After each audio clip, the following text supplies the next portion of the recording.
welcome to the first episode of the Pick Six podcast and YouTube show, I guess. YouTube stream, is that what we call it? This is hosted by Sean, Ryan, and Brad of the Get Paid podcast. Brad, over the last year or so, has been begging me to stop getting so analytical with the episodes and just start getting real, right? This is like 1995 yes. Real world, right? Yeah. So what we wanted to do is we want to put together a pretty much nice and easy but breezy little show. It's called Pick Six. So literally this is what we're doing. We're picking 6 winners against the spread. We're picking 6 daily fantasy players as well that would be sleeper daily fantasy picks. And just, building a little credibility. Brad and I, for long listeners that get paid, you'll know this. But Brad and I, when we agreed on our against the spread picks, we were 65% last season. And so, again, we said in the offseason, what if we just, first of all, wager a lot on only the bets that we agree on? And then 2, why don't we just do another kind of sum-up show at the end of the week, tidy up the weeks if any big news has gone on, and let's just make our picks to the masses just so, we can help our audience earn some money too. So that's what this is all about. Brad, by the way, how are you doing, buddy? I'm well, buddy. I'm a little hungover today. I celebrated yesterday. Start of the season. 1-0 with a division road win is literally the best way you can start a season. So I'm going to say cheers to the defense. Oh, yeah. And I'm going to drink it with 2 hands because no man should ever do that. So the Packers, actually, Brad and I, that was one of the picks that we agreed on. So we're also 1-0. Right. We are also 1-0. Fantastic. Yep. So 1-0 to start the season. Brad and I saw the game. Maybe not going exactly how it went. I mean, I didn't expect the defensive battle. If you had told me that the Packers would only score 10 points before the night started, I would have said loss. I'm sure you would have as well. Yeah. But we also did say, one of the things about training camp that we've been talking about, and people saying, players don't need training camp and all that stuff. They're professionals. The reality is that training camp is also used to sharpen offenses up. And so when a team like Green Bay or the Rams or, pick your team, when they don't even play their quarterback in preseason or they don't play their key, and it's the skill offensive players. It's not the offensive linemen. It's not the defensive linemen. It's the skill players for the offense. They don't. Right. You can expect some rust, and that's part of what makes preseason suck is that the offenses are rusty. And so sorry, Sean, to interrupt, but the thing about offense is it requires nuance and finesse and timing. Oh, and sure. I don't think defense translates in the same way. Defense, you can just kind of get out there, lace them up, and blow everybody up, right? Absolutely. But offense requires a little bit of a dance. You got to be able to move together. And if you don't practice, it's not going to be there. It is like a ballroom dance. Didn't Walter Payton do some ballroom dancing to help He did. So did Antonio Brown, correct? And we'll talk about him a little later when we get to our picks. I thought, and I said this in Get Paid earlier in the week, was as a gambler, I don't really bet over-unders. I'm usually just against the spread. But if I'm a gambler, I'm betting the under on most of these games because I think we're gonna see a lot of sloppy play. I think we're gonna see a lot of stupid penalties. On the offensive side, a lot of holdings, maybe some offsides, that kind of thing. There's one team that comes to mind that will not suffer from this dynamic, and that is the Kansas City Chiefs. I think they come out and they just fire. Yeah, but to be fair too, they also played Mahomes a little bit, and the Falcons are another team. They played their starters. They didn't. I was a little critical of them in my for the people watching this on YouTube, my fantasy football almanac. I'm wearing my shirt there. In my almanac, I was a little my post preseason notes. I was a little critical of the Falcons. Maybe not critical, but just saying they don't look sharp. I'm not worried about them, but they don't look that sharp. But the thing is, honestly, they got a lot of the rust off. I think that one of the games that I think we agreed on but we didn't use for today was the Atlanta game. Atlanta over Minnesota. I think they're getting 3 points or something like that. And that's one of the reasons. The other reason is I just like what the team is going to be doing. They're playing in a dome. Matt Ryan does well in a dome. But that's going to be an interesting game. That's why we didn't pick it for this one, and we're kind of on the fence on it. Well, Sean, it's a little bit of a lose-lose, right? Because there's so much risk involved with playing this sport. So you have 2 choices. You either put your starters out there to work together and risk injury. I mean, if that happens, you're a total schmuck, right? Whatever coach it is.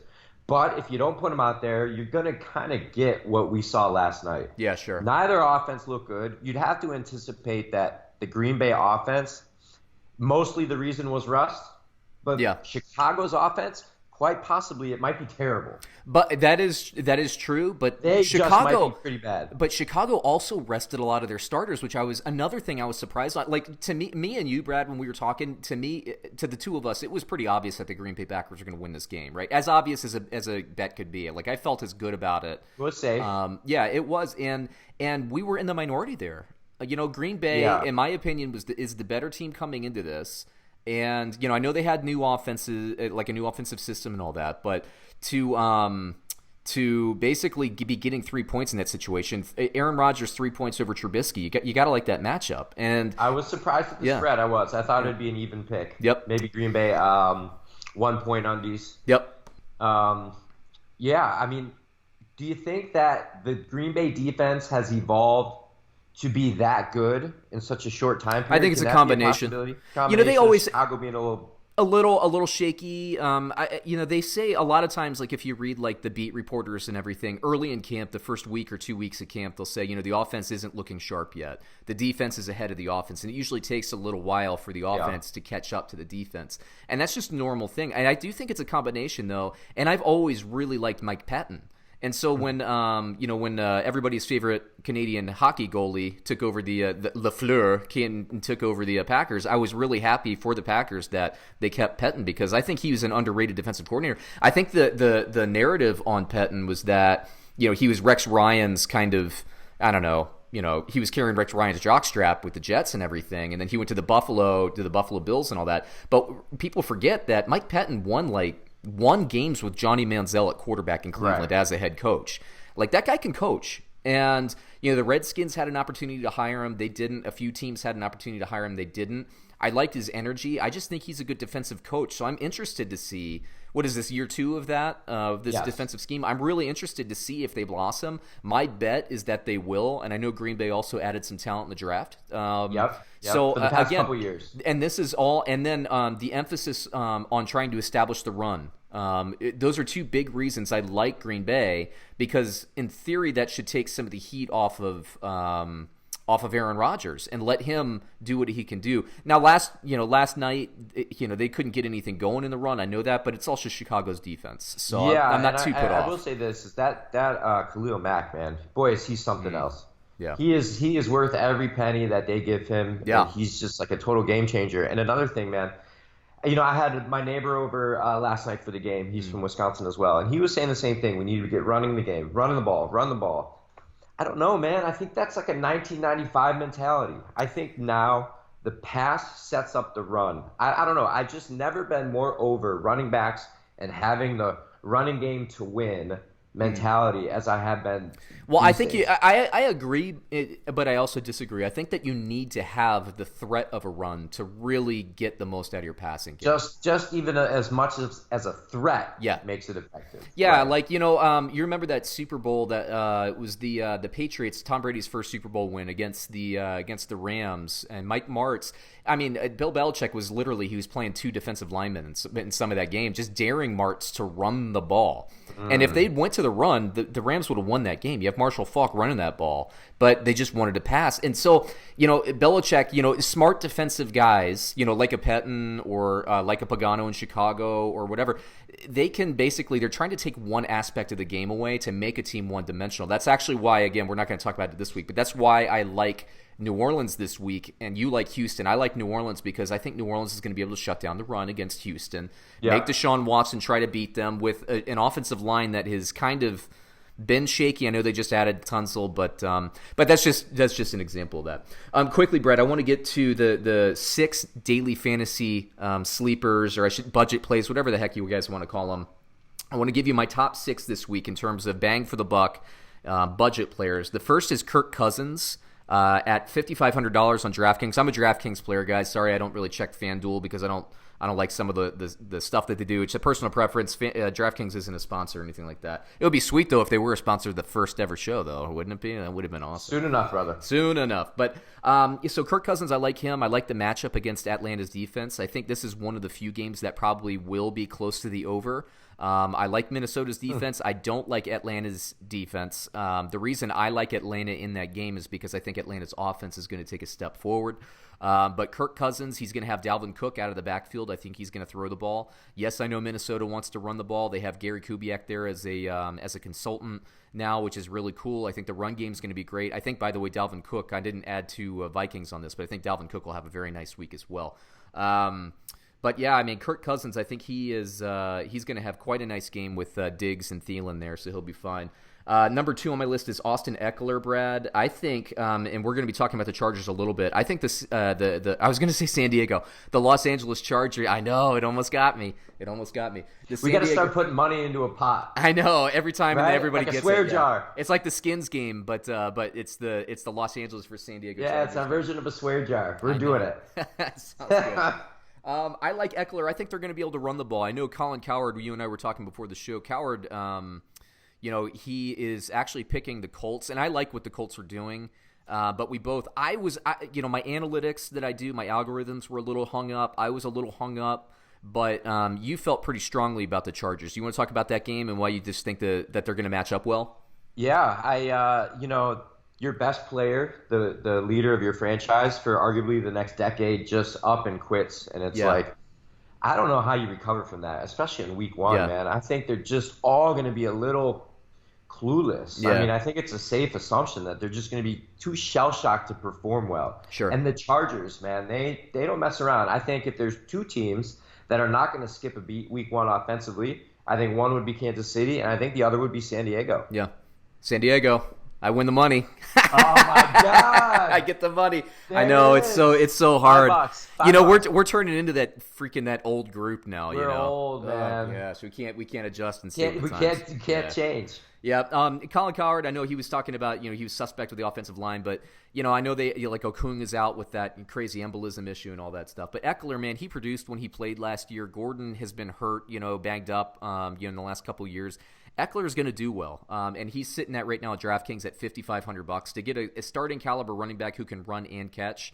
I think he'll give some snaps away to Jackson in the backfield, but $5,500, give me that all day. Another one on the list, Brad, a guy that I'm not sure how familiar you are with him, but Chris Carson, running back for Seattle. The dude, everybody just overlooks him. I don't understand why. Like in fantasy football and reporting and everything, everybody overlooks the guy. He was like 2nd or 3rd, I think, in the league last year in total rushing yards. That's he runs surprising. the ball. Yeah, and he's a guy that a lot of people just don't even, they're just like, it's Carson. Who cares? But it's Seattle, man. It's a Schottenheimer-led offense. He calls the plays. They want to run the ball. Yes, Russell Wilson is still the guy that makes the offense go. Brad and I are big I wouldn't call us fans, but we respect Russell Wilson. We don't really like him, but we respect the hell out of him. Same with the Patriots. Don't really like him. We respect the hell out of him. You got to give credit where credit's due, especially when you're gambling, right?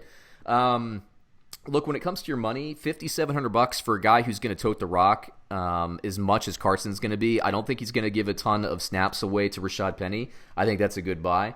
Another one, another guy that I think people are sleeping on is the Rams receiver Cooper Kupp. Yes. White chocolate over there. He's I think he shredded his knee at the 10-ish game mark, give or take. People forget that he's still tied for the league, the team lead in touchdown passes, even though he missed the last few games of the year. He's the guy in the slot that makes this system go. Remember, McVay comes from the Shanahan and the Gruden tree. They like to use tight ends. They like to use slot receivers. Well, the Rams don't have a tight end. Goff has really good chemistry with Cooper Kupp. And I think that he's the guy that Goff looks for on the goal line. I think he's a great play. I've released some rankings on Reddit here and there, and people are like, Kupp, what are you talking about? Everybody's looking at Woods and Cooks, but Kupp scores really well, and he's sitting at $5,700 in DraftKings. That's a bargain buy for me. Another guy I kind of like, Brad, somebody we talked about earlier in the preseason. Well, not him specifically. Christian Kirk, wide receiver, Arizona. You talked about Cliff Clavin Kingsbury earlier in the offseason. And I think 2 things. One, I think this team's going to have to throw the ball to win, Arizona. They're playing Detroit. I think they're going to be able to score on Detroit. Now, Brad, you took Detroit earlier in the week in the Get Paid podcast. I took Arizona. I think it's going to be a little bit of a sloppy game, but I think Christian Kirk is going to be very explosive. I also, by the way, like Larry Fitzgerald. I just like the value of Christian Kirk better. He's at $4,700. And my last one, number 6 for my daily fantasy sleepers, Brad, Jason Witten, tight end, Dallas Cowboys. Wow. He's sitting at $3,000. in DraftKings right now. If you need a cheap tight end, look, I think he got close to like 100 targets 2 years ago. Then he took a brief sabbatical to be part of the worst Monday Night Football announcing team in the history. What's that crew composed of this year? Can we talk about it? Is it Booger still? Booger is still on that crew, dude. I think he's going to be in the booth this year. I'm not totally sure on that. Booger is still. Ugh. Look, I like Booger McFarland when he's on these talk shows like Mike and Mike, but that's another version of San Diego. There is no Mike and Mike anymore.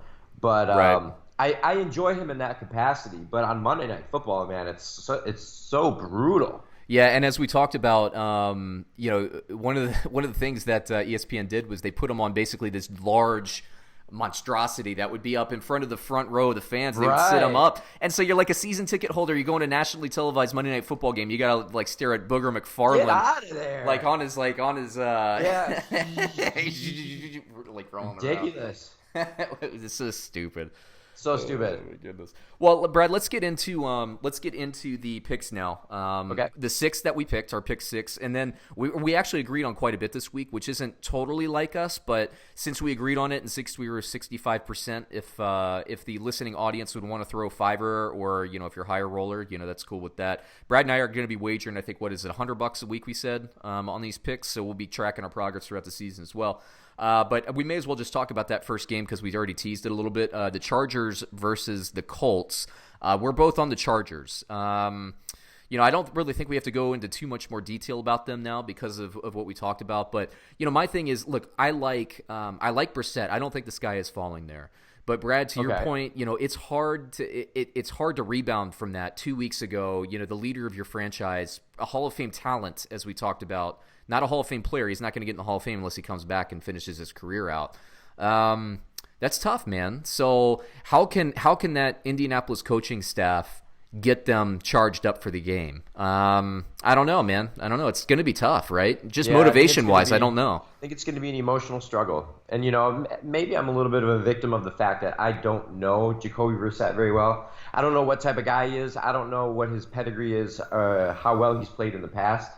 I know he was on New England. Is that correct? Yeah, he was on New England, and he actually started some years, the Deflategate year where Brady was out for 4. He started because Garoppolo started, and then he got hurt, and then Brissett came in. Right. Yeah. And I think Brissett might have gone 1-1 or something like that. Then he gets traded to Indianapolis.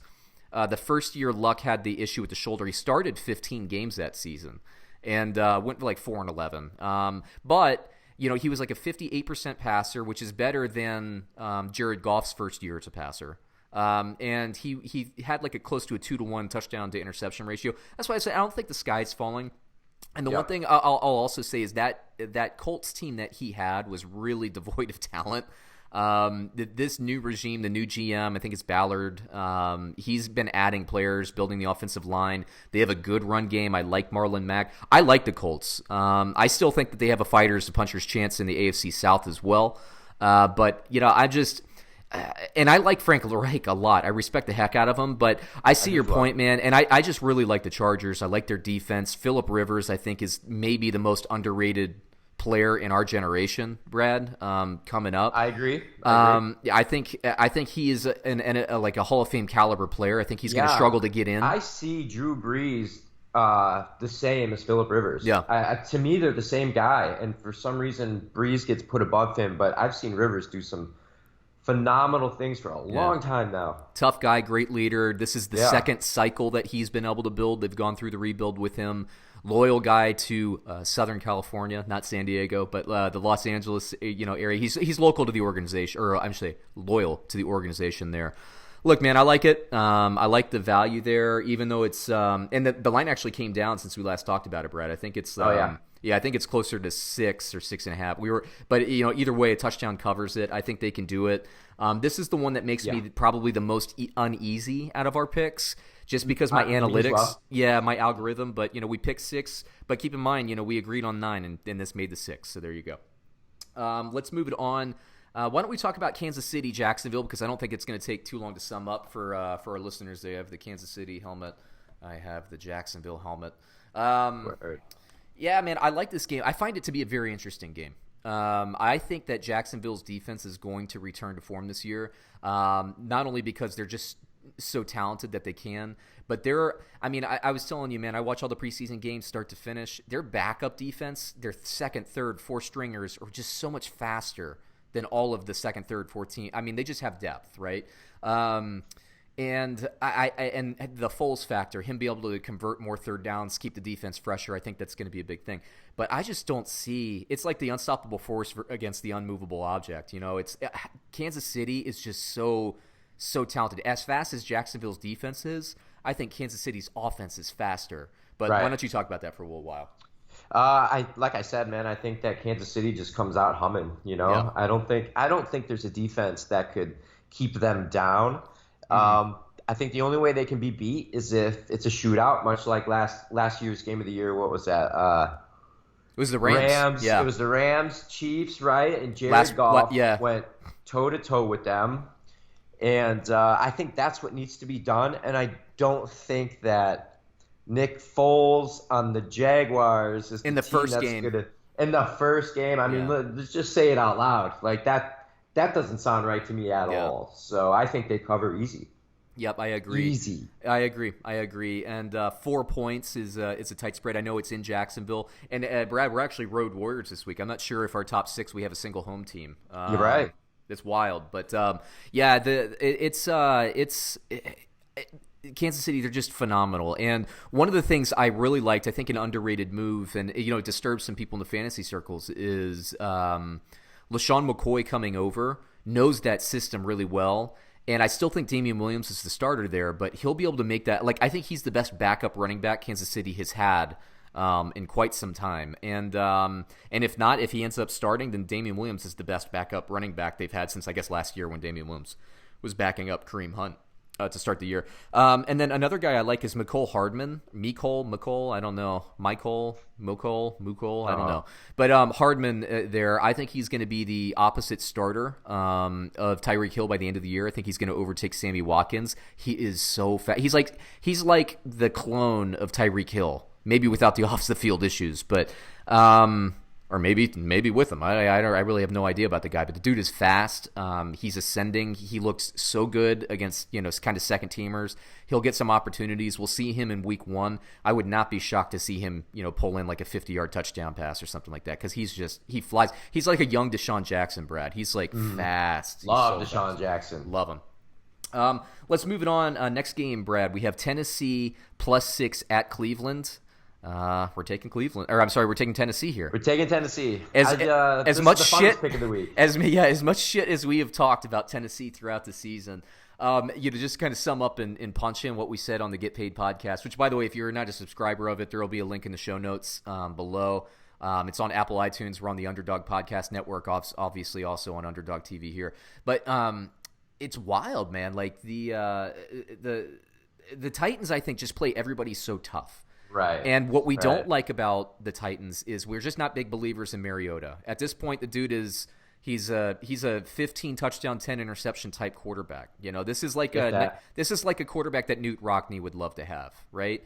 And I think that the Titans are going to struggle to win and reach their potential with a guy who can't throw for 20 or 30 touchdowns. And I think that Tannehill is going to have something to say. Honestly, I called that he would win the starting job by the end of the year, but Vrabel there in Tennessee was very committed to Mariota, and more power to him. He's the coach. I'm not, but I have a hard time believing the Titans can hold up in a shootout. Like, they'd have no chance against Kansas City. No chance, none. Right. None. But on the other side, Cleveland, we're just not enamored with the hype. We're worried about the hype. And yeah, I think it's too much hype, man. And there's a big part of me, I'll be honest, that I want to see them go down in flames. Because they have this like bravado, they're like proclaiming themselves to be the bad boys on the block, and they haven't done anything, and they're Cleveland, and it makes me want to see them fail. It's like that hot chick who knows she's hot and struts around and acts like it, and you're just like, I think you're a total piece of shit. Those girls can't stand me. Maybe it's because it's my appearance. I don't know. But they can't stand me. Yeah. That's one factor. Let's make a list. But it's like, who do you think you are? Yeah, right, yeah. You are not shit. You have not done anything. You have no reason to be high on yourself. You know who I am? I'm Brad. Yeah, yeah. You know who my dad is? and I want to see them fail. Yeah. I do, especially tomorrow or Sunday. Sorry. I think the game is I think I said this and get paid, but I think the game is a 20-19 type game. I think Cleveland pulls out an eker, and I think that the Titans give them everything that Cleveland Yes. can. And let's not forget about well. this. Since this schedule came out, right? Everybody's been talking about the Colts. Everybody's been talking about the Texans. You get more talk, I would argue, about the Jaguars than you do about the Titans, right? They're the forgotten team of the AFC South, of an often forgotten division, as we talked about a couple weeks ago. They want to kill Cleveland, the pretty boys, right? And I'm not saying they're not tough, but it's like what you said. It's like the hot girl, like they're puffing their chest out like they've accomplished anything. They haven't yet, right? It's almost like a pay your dues situation. This team, I think Tennessee is going to come out. And, I could see them being up like 14-0 at halftime or something like that. Right. Now Cleveland has a lot of weapons. I think those weapons will shine through. But as we said and get paid, are these Cleveland Browns? Are they the 1991 Cowboys? Are they the emerging next team to watch? Or are they the 1999 Redskins, where they had a good squad and then they added a bunch of talent and screwed up the locker room? We'll see. We'll see. I tend to think it's more the latter. I think Cleveland's building towards something good, but I don't think they're just going to come out here and win the first game by 50 points. As a lot of people are. So I'll take the 6 points there. I think it's going to be a close one. Let's see. That's our first three. So far, we've taken the Chargers, the Chiefs, and the Titans. Next game I have up, Brad, Denver, Monday Night Football, even odds at Oakland. We are taking Denver. And, we talked about this as well. I like what Denver's doing in the offseason, man. Fangio coming over from the Bears to run this defense that was already a talented defense. They are a very, in my opinion, underrated defense, along with Buffalo. Because the team's not doing so well, people don't really pay attention. They always look at the offenses, And so people see Cleveland last year. They missed the playoffs, but they had a fun offense at the last of the season. So everybody's like, hey, Cleveland. Well, last year Denver missed the playoffs. They weren't a good team, but their defense was tough. They had some injuries. They had Case Keenum, now Washington starter at quarterback. They had a lot of issues last year. They traded Demaryius Thomas in the middle of the year. They just had issues to work through. Well, this year they have all this defensive talent. They have Bradley Chubb. You have Von Miller. You have just a really good well put together defense. Then you have Fangio coming in. Bradley Chubb or Von Miller, they could be the next Khalil Mack. Bradley Chubb specifically, Von Miller's a little, he's already established, but they're talking up Bradley Chubb like crazy. This offense, Brad, why don't you talk about Flacco for a little bit? I mean, I like Flacco. I think, he's got experience. He's, 12 years in the league, something like that. Super Bowl winner? Super Bowl winner. The game is not too big for him. I think he's also a little bit underrated. Mm-hmm. I think he's a lot underrated. Yeah, I think people describe him as a game manager, and I think he is, but a game manager with a little bit of plus to him. Yeah, just a little bit better than that, man. I think it's like Alex Smith, a little bit better than that. But I think people would always, before the injury last year, people would have said, Alex Smith is definitely a better quarterback than Flacco. I would say they're probably similar. And my thought is, we all saw what happened last year when Lamar Jackson took over the team, and they basically became a wishbone offense. They were running, they didn't really pass the ball that much, but tough defense, running game, they did well. Well, Flacco, before he got hurt, was doing well. They could have very easily just switched back to Flacco when he came back and probably still made the playoffs, in my opinion. I don't think they were that bad. I don't think Flacco was that bad. But this is a guy, I think, that ever since he signed that big contract after the Super Bowl, people have been piling up on him like he didn't deserve the money. And maybe he didn't deserve the money back then, but these days he's a $17 million a year quarterback. I think that's bottom 25% for sure. It might even be bottom 10% of the league in terms of starting quarterbacks. Jacoby Brissett, who hasn't done a thing in the NFL yet, is making 15. You're talking Flacco, Super Bowl winning quarterbacks, making 17. I like the run game there. It's the new offensive system is a Shanahan-based system. He comes from the Shanahan thing. It's a new young guy with energy. They're going to be able to run the ball. I love Phillip Lindsay. I don't know how often he'll play. I think he's electric. I think he's no Saquon Barkley, but if you put in terms of electricity, a player like one tier down from that, you have like Barkley and Christian McCaffrey. The next tier down, I think, is like a Phillip Lindsay, and he might even be able to elevate himself up there. My only concern with the Denver running game is how often they put in like Freeman, who, by the way, I think is also good. I think he's a better served as a short yardage back for them. And Devontae Booker, who I don't like at all. Emmanuel Sanders, I've never seen somebody recover from an Achilles injury that fast. It's insane. Cortland Sutton, I think, is good. And then tight end Noah Fant, who, by the way, if he wasn't playing on Monday Night Football, would have been one of my daily fantasy sleepers. I haven't projected it as 16 this week. I think he's going to really surprise some people. But, yeah, man, Denver, I just think they're going to suffocate them. And why don't you just kind of lead in about Oakland and how weird Antonio Brown is? Oh, my God. Like, is he like a 16-year-old girl? Like, get over yourself. Not everything is about you. I know. You know, it's like poutings and tantrums, and I'm different, and everybody else can use these helmets, but I refuse to. Dude, get over yourself, man. It's like, if he does not perform on the field, he's going to be a joke. Yeah, like this whole thing is going to be super tragic. The only thing that could really give this type of behavior a pass is if he excels in the ways that he has in the past, and he probably will. I'd like to think he will, but you're not on Pittsburgh anymore. You don't have the Dick LeBeau defense. You don't have a fantastic head coach, and you don't have Big Ben throwing you the ball. Right. And you definitely don't have Le'Veon Bell or tradition of winning. So good luck to you, buddy.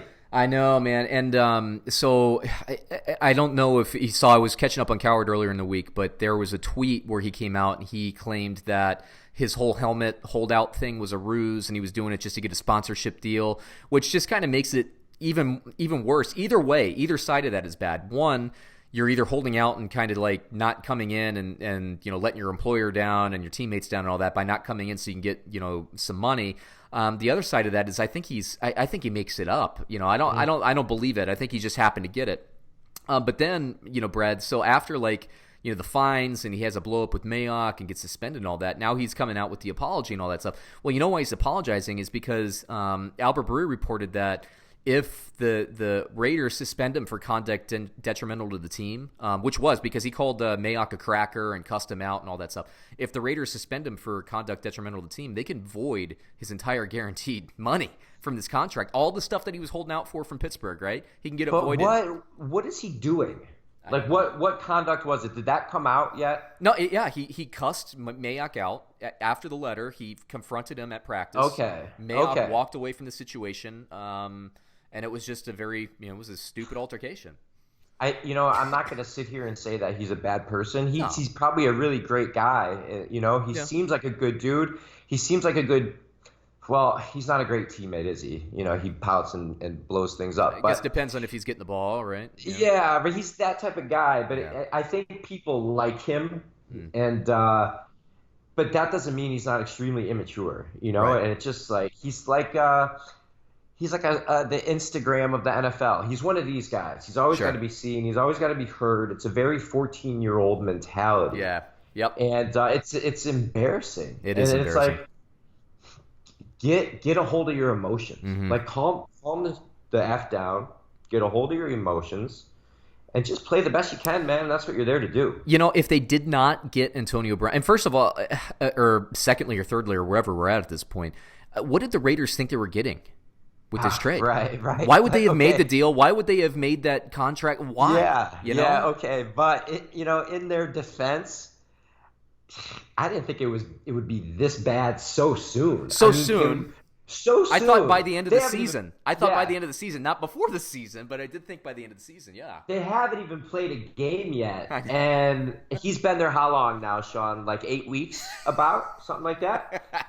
Have we gone 7 days in the past 2 months without some type of Antonio Brown drama? He's got no skin on his feet. He's got this. He's got that. As I sit here, I'm really quite thankful for it.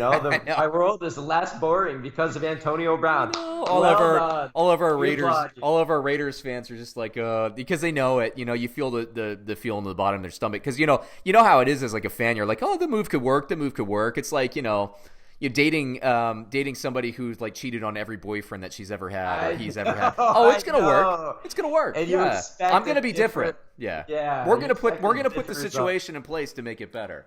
Yeah. Man, it's funny. It's the classic. The best player on your team is the receiver. Yeah. I don't think that like the best quality about my girlfriend is her big boobs. And you are not going to have a whole lot of fun in that relationship. Yeah. You know what I mean? Like maybe at the beginning, not at the end, right? Maybe at the beginning. Well, right. And the Raiders aren't even getting back. I know. It's like Antonio Brown already made a scene in front of your ma at dinner. You know what this is, Brad? This is the Seinfeld episode where all Jerry wants is a massage from his massage girlfriend. He doesn't even get the massage. Can't even get the massage. It's the only thing he's in there for, and he can't even get it. Look, boy, I'm real tense lately. Look, if he comes out, okay, if he comes out, and he gives the fans a massage. He gives the organization a massage, and he scores 2 touchdowns. Yeah, you're has right. 8 catches for 120. Hey, you know what? If you're doing that, by all means, man, to just put on a show, have the Instagram show, and I think Oakland would be okay with it. Yeah, I think you're absolutely right on that. I think where, unfortunately, what he's doing to himself, it's the Terrell Owens thing, where Terrell Owens probably had a couple of good years left in him, and he talked his way out. Yeah, and Antonio Brown's on that same track. He's on that same track, man, and I hope he plays well. It'd be really exciting. I just don't think it's going to be as seamless as he thinks it might be, man. What they had in Pittsburgh was special. Special. And with these additions, I think they're getting a little bit of hype. I think Denver's under the radar, division game. Again, that defense I think that defense is like the sleeper defense of the year. I had them number 2 on my fantasy football rankings board. I grabbed them in my league, like in the second to last round or something like that. I think this is going to be an interesting game. Hey, man, I'll be watching. That's we've been talking about this all offseason, man. There's really not a bad game on this slate of games this week. Yeah, it's really phenomenal. It's going to be really fantastic. I would say out of all the games, maybe the one I'm least interested in watching is Cincinnati-Seattle. But that's still interesting, though, because I think Cincinnati's new offense, Seattle's always relevant, in my opinion. They just got Jadeveon Clowney. Cincinnati's getting 9.5 points. You and I, by the way, that's another game we both agreed on. We actually picked Seattle to win, but Cincinnati to cover. That's a big spread. But yeah, that's maybe it. But man, there's a ton of good games this week. Yeah, I'll give you another game I'm not super interested in watching. I will, obviously, just because we do all this stuff. But Baltimore, our last game of the week, Baltimore, they're now minus 6.5. They were minus 7. They're minus 6.5 at Miami, and we're both on Baltimore. Yeah.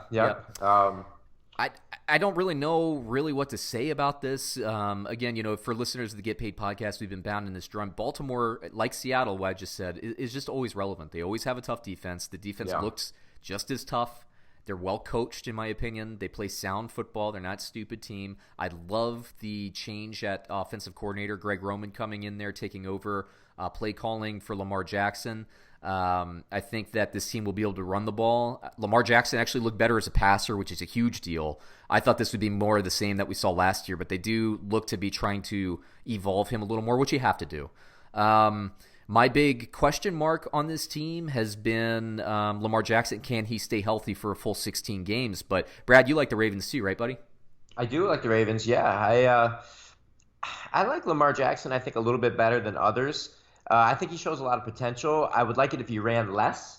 But it doesn't seem like they're afraid of the running. And I don't know why, because I think it's a terrible strategy. You know, I think a running quarterback can be effective in the short term, but it doesn't last, because that well runs dry, man. You can't – I mean, have you ever taken a look at Takeo Spikes? Like, have you ever really looked at that guy? Not could lately, you imagine that individual run? Like, he comes to mind when I think linebacker. Like, could you just imagine that guy trying to, like, destroy you and blow you up? That ain't going to go well. Yeah. You know? Yeah. So I do like them. And also it's a combination of me not liking Miami. Right. I don't. Well, here's the thing. Like, Miami, I think for the future, because a lot of people were critical that Fitzpatrick got named the starting quarterback. I think that was influential and just a huge thing in Josh Rosen's development. Let him redshirt for a season, please. Keep him away. They just traded Miami. They just traded away Laramie Tunsil, just traded away Kenny Stills. So a couple of the weapons are gone. The protection's gone. This is going to be a little bit of a tough draw. Miami's really just trying to hit the reset button, like, in my opinion, maybe like Cleveland did a couple of years ago. You know, they were accumulating draft picks. It's the right thing to do, in my opinion. If I was a GM, the armchair GM here, I would love these moves if I was a Dolphins fan. Look, you're going to take a little bit of pain. They're not going to be in the playoffs, but really, look, they're the fourth best team in the NFC or the AFC East, right? I think Buffalo. That's not a good thing. No, and Buffalo and New York, the Jets, they're both improved. And you got the Patriots, who are probably going to win the division unless maybe Tom Brady gets hurt or something. So and I just want to say this. I'm a little bit down on Miami simply because I live here. Yeah. And, I don't respect Miami for a lot of things. And one of the ways I don't respect the city is they are not a traditional sports town. They're going to be throwing tomatoes at you. No, I know. That's the way Florida is in whole, man. They really don't support their teams. Yeah. I think Tampa is a little bit of the exception. I agree. Because I know a lot of Bucs fans that really love them. But they don't know, and LeBron James comes to town, and all of a sudden everybody likes the Heat. Nobody liked the Heat. Yeah, everybody just liked to go and get seen, you know, and that's just. It's kind of like the LA crowd, is you get people show up to the games, but are they fans, Right. So they're not like a Cleveland, they're not a Green Bay, they're not a Kansas City. Yeah, I get you. I get you. Yeah, man, Fitzpatrick, it's hard for me to think that, Fitzpatrick is going to be able to get a lot going with, who's he got? Devontae Parker, Albert Wilson, I think. Kenyon Drake, who I'm pretty sure is going to play. I like the Dolphins running backs this year. I think they're going to change, but it's a change in regime. It's a change in personnel. They're making trades, man, and part of that is that you have some painful years, and I think the Ravens. I'm not saying the Ravens are going to have an offensive explosion, but I like the play calling, I like the throwing. If Jackson can take care of the football and avoid injury, I think Baltimore wins this pretty comfortably. So that's why we take we're giving the points away. 6.5 is a pretty big spread. We usually don't pop that high, but I think it's worth it. All road teams? We did all road teams. We this did. Week. That's. I guarantee you that never happens again. Yeah, I know. That's I don't feel great about it, but it just is where it is. We also liked Pittsburgh this week, but Brad and I have a rule: don't bet against Bill Belichick, don't bet against Tom Brady. Early in the season, I like what Pittsburgh's doing. Again, if you want to take all of the picks where we agreed on, that's another one of them. We like the Steelers this year, but Belichick with unlimited time to game plan. He knows what the offense is going to be doing. No thanks. I'll pass. If this bet wins, more power to us for hitting the percentage. We are still listing this as an official bet against the Where Brad and Sean Agree, but we're not betting this. We're not putting our own money on it. We're not putting show money on it. So I'm not going to make that recommendation for you. But there you go. That's the show. This is the first episode. We actually went a little bit longer than I thought we would, Brad. Mr. Yeah, Brad. we did. I had a great time. I like it much better in this format, and I hope everyone enjoyed it as well. Yep. And by the way, Zeke's back too. Zeke is back. Did you see that press conference where Jerry held up the T-shirt? No, I didn't see the Jerry Jones one. Oh, no. You got to check that out. I'm sure it's on YouTube already. It's fantastic. Okay, I'll go check it. I'll check it out. It was really, really great, man. And Jerry owned that, dude. It was cool. Good. Well, hey, everybody, thanks for tuning in on YouTube. Thanks for listening on Apple Podcasts. If you could give us a subscribe, that'd be great. If you could give us a comment or comments, that would be great as well. Certainly on Apple, if you give us a 5-star rating, that stuff helps the show grow. I know Brad and I, with the Get Paid podcast, we're in sponsorship and all that. We're actually we're getting more of a professional organization feel to our thing here. But I see. I put a shirt on today. I know Brad put a shirt on. He's not wearing any pants, but he's got a shirt on. I'm wearing pajama pants, but I have my Fantasy Football Almanac shirt. We got the YouTube studio. I built it out. Let me turn it around there. I got a little brick action going on there. That's cool, man. Yeah. There you go. I put that. I built it with my own bare hands. So. Boss, man. There you go, man. I do manly things sometimes. You do. You know what? Like, I don't wear cologne. I just dust myself in sawdust, baby. Just like some of that. That is fantastic, dude. I'm proud of you. Yeah, thanks, buddy. Yeah, so like I said, subscribe. Follow me on Twitter. I'm at TFS_Sean. Brad doesn't do the Twitter. I don't do social media. I prefer mental health. Yeah, I hear you. And physical I health. need to take every advantage I can at that. Trust me. Yeah, so. I know. You drank a little bit too much last night, so you got to detox as well. Absolutely. All right, hey, my fourth. There you go. Well, we'll be back next week as well. These things are usually going to drop on Saturday afternoons, so you'll have more than enough time to get your bets and get your daily fantasy sleepers. We'll always probably be talking about the Thursday games because we'll probably be recording these on Friday, Saturday, something like that. The format might tweak a little bit, but we're always going to have the daily fantasy sleepers. We're always going to have the 6 picks against the spread. When we get into basketball and NBA season, we'll probably recruit some help to get some betting tips for those games as well. But Brad and me, man, we're football specialists. We're excited. We're ready for week 1. I cannot wait. I'm going to have all my TVs set up. I'm going to be watching all the games this week. I'm going to be jacked up, not only for this, but for the Get Paid podcast. Subscribe to that as well. Subscribe to the videos. Sean, before I leave you today, Yes. I want to know, we already had Packers-Bears, super interesting. Yeah. Sunday night, we have Patriots-Steelers. Mm-hmm. That's an obvious one, right? Yeah, right. Which other game on the schedule are you most curious about? Tennessee-Cleveland. Far me away. too. I gotta see what Baker Mayfield and company is going to do there. It's the only one I want to watch. I have to watch it. Look, I'm looking forward to watching Tampa Bay and San Francisco. Okay, I'm looking forward to that because I want to see what Jimmy G looks like. Okay, sure. I want to see what the Bucs look like and Jameis Winston looks like with Bruce Arians calling plays. I think that one is going to be one of the few exceptions this week. I think it'll be in the over. I do like that Pittsburgh one. Obviously, I like Atlanta and Minnesota. Very intrigued at that one. I'll be watching the Redskins because I always watch the Redskins. I'm like the ex-boyfriend who can't really give them up completely. Right. Yeah, I rooted. I was such a diehard. I get you. Yeah. So it's I'm trying to think. The Rams Carolina doesn't intrigue me too much, but yeah, there's not a bad game out there. There really isn't. So I'll probably have 3 games going and then the red zone. And there you go. Great. There you go, Just buddy. Just great. All right. So once again, everybody, thanks for listening. Subscribe, and we'll see you next week. Brad will be wearing a shirt. That'll be great. Me too. Maybe. Later. Maybe.